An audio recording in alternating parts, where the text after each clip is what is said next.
Hello and welcome to my channel. If you're new, I thank you for joining. Thank you for hopping on, and thank you for all of your subscriptions. This morning I'm going to be cooking some Cajun chicken Alfredo, and these are the ingredients that I'm using: Parmesan cheese, broth, olive oil, Cajun seasoning, and the heavy whipping cream, green onions, yellow onions, basil, and parsley.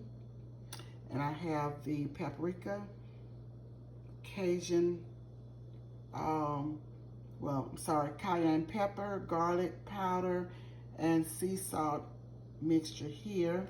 And I have 1.5 pounds of chicken I'm going to clean and bring you back when I'm all done with that. And I have some Cajun style Andouille sausage. So I am making chicken and sausage Cajun Alfredo.